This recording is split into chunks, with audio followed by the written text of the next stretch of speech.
What is going on, my beautiful weebs? Dandadan is back once again with another new episode, so you know what time it is. It's episode breakdown time. Hello everyone, I'm Finn. Welcome back to finnfilms. Join me today as we are once again discussing Dandadan Season 2, this time Season 2, Episode 5, in a nutshell. A hilarious, much more kind of comedy-themed episode than what we've seen in the first 4 action-packed episodes of Dandadan Season 2. An episode where Okarun and Momo's relationship continues to get kind of teased, and Gigi, well, Gigi needs to have an exorcism.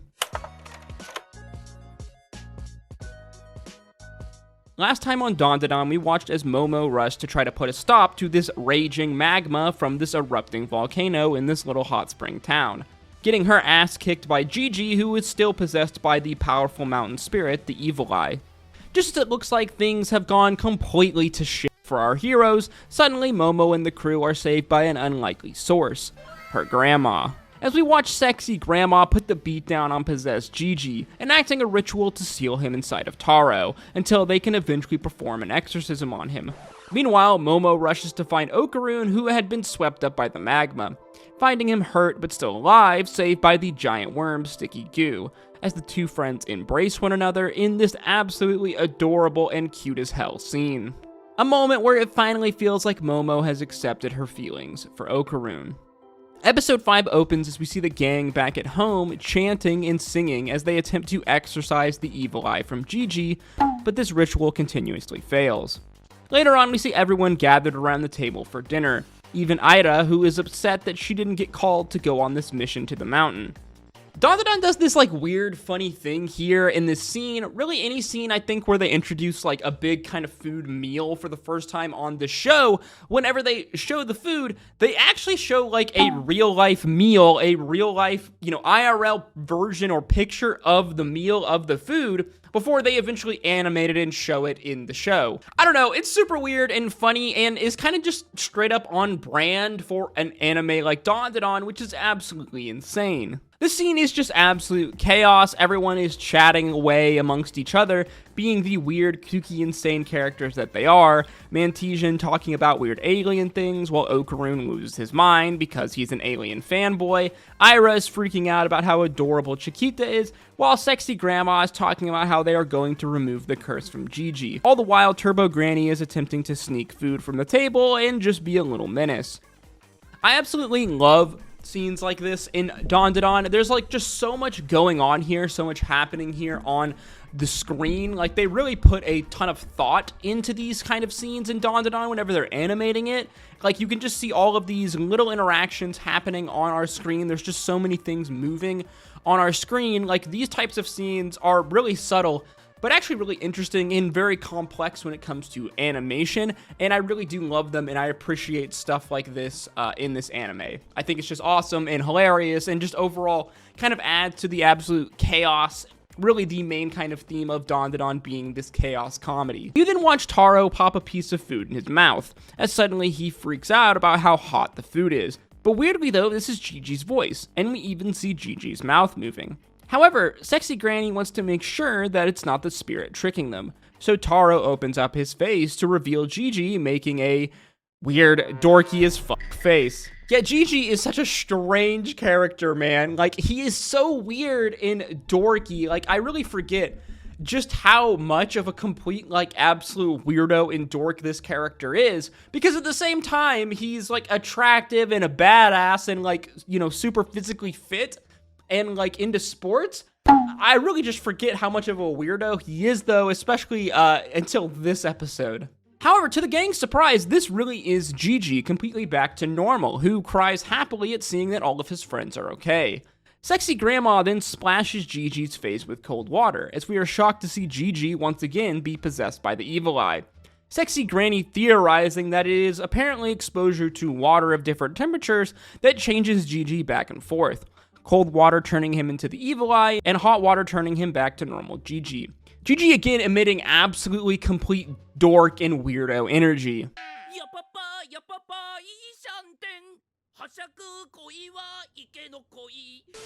Turbo Granny then laughs at them, telling them that their barrier around Taro is not going to contain the evil eye. as the evil eye was a mountain spirit, one of the most powerful spirits in Japanese folklore and mythology, these spirits generally revered as gods. Which you would know if you watched any of my videos over one of my favorite animes of Summer Anime 2025, the summer Hikaru died. Just saying. Sexy Granny then decides to make a plan. Until they can perform the exorcism on Gigi, everyone will carry around thermoses of hot water, just in case, God forbid, Gigi ultimately get exposed to a cold liquid and turning back into the evil eye. Gigi having to be extremely careful around any liquid he comes into contact with.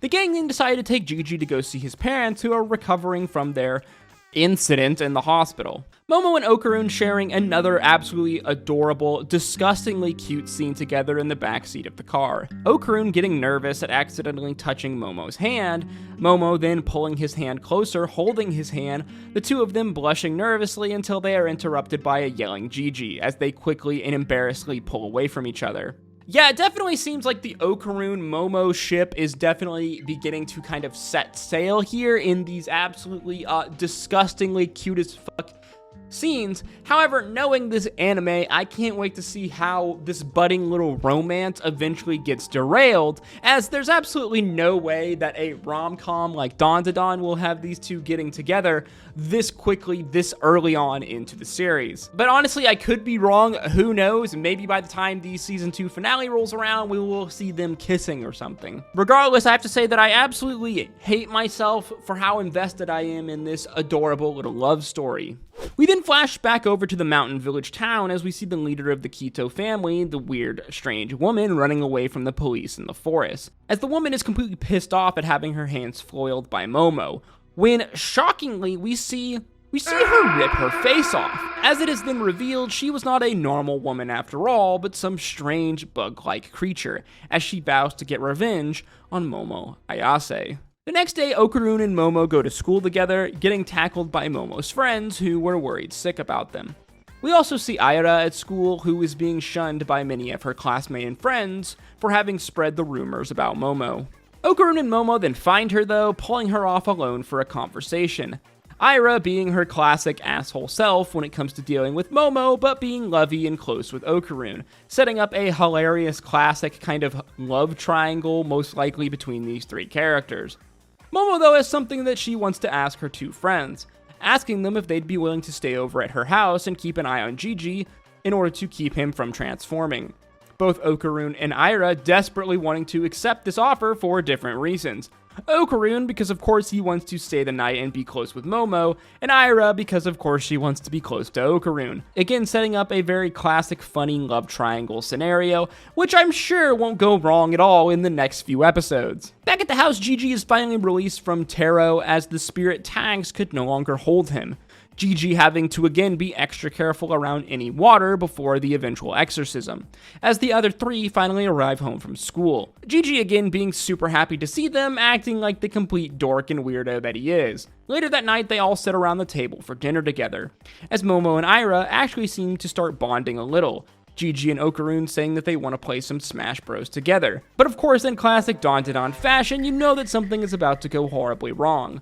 Okarun passing the soy sauce to Sexy Granny, this scene teasing us that Gigi might get splashed with the liquid, only for Granny to tell him that this is the wrong soy sauce. Okarun then passing the right soy sauce to her, which then drips on Gigi, as suddenly a flash of energy and purple light erupts from him, as the evil eye is once again free. Season 2, Episode 5 of Dandadan finally coming to an end.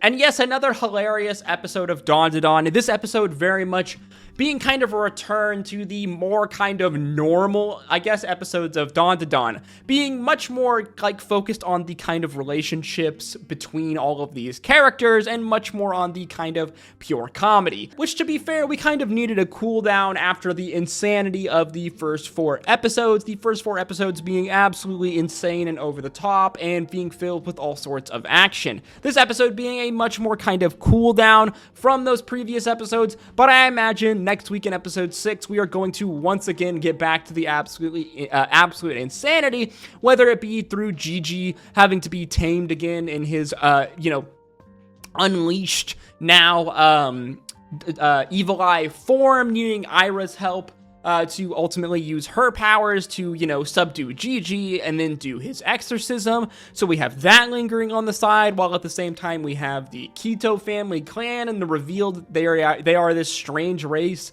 of bug people, I guess, who want to get revenge on Momo, to be, you know, that to be solved in the future episodes of Dandadan. Meanwhile, you have the continuing romance, the rom-com elements of Dandadan playing out in this relationship between Okarun and Momo. All the while, there are these kind of different love triangles that are, you know, like rearing their ugly head here. First, we have the love triangle between Ira, Okarun, and Momo. Okarun being in love with Momo, Momo being in love seemingly with Okarun, while Ira as well is in love with Okarun, making a funny little love triangle, which I'm sure will get brought up again in future episodes. While also there's another love triangle between Gigi, Momo, and Okarun, where both the boys are in love with Momo, while Momo at this point seemingly seems to be on the on the Okarun love ship train. I can't believe I'm actually saying this, but I absolutely love this little romance comedy, the romance little arcs in this anime. I mean, Dandadan is very much a rom-com. It is a romance comedy. That is the main central kind of themes of this anime. Obviously, there's the supernatural insanity that is going on here, as well as the many, you know, shonen themes going on here.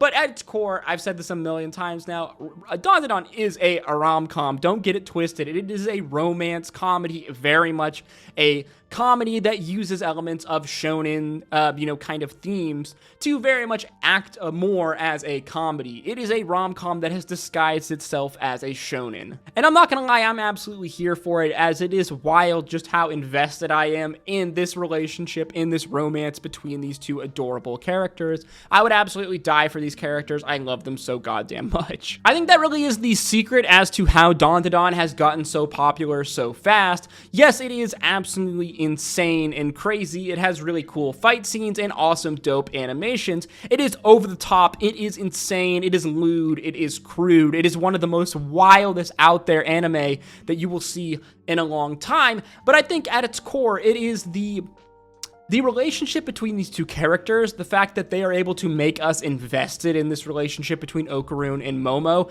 that is really the main thing that I think draws people in to this anime. And that is one of the hardest things I think to do in a romance anime. It is draw in investment from the audience into the potential romance between these two characters, and I think that Dandadan has done this extremely well by making us invested in the characters, by making their relationship and potential, their friendship absolutely adorable. Like, you want to root for these two characters. They are both extremely hilarious, but also like relatable and lovable in a variety of different ways, and you just want to see them get together and you want to see them be happy. As much as I love all of the other insane things about Dandadan, as much as I love the dope, awesome action scenes, the absolute banging soundtrack, the super sick animation, as well as like the hilarious and absolutely unhinged moments, as this is one of the most unhinged mainstream anime I've seen in a long time. They really do ride the line at times on this anime. They definitely push the boundaries a little bit. Dandadan doesn't go that far, but they definitely flirt with the line in terms of like edginess and over-the-top absolute insanity. And while I love all of these things, I love how hilarious and insane this anime is, at its core, I think that honestly, the reason I love this anime so much and the reason why it has gotten so popular is its rom-com elements. It is the fact that they are able to make you really invested and care about these two characters. And honestly, I just can't wait to see what happens with this relationship throughout the remainder of season 2.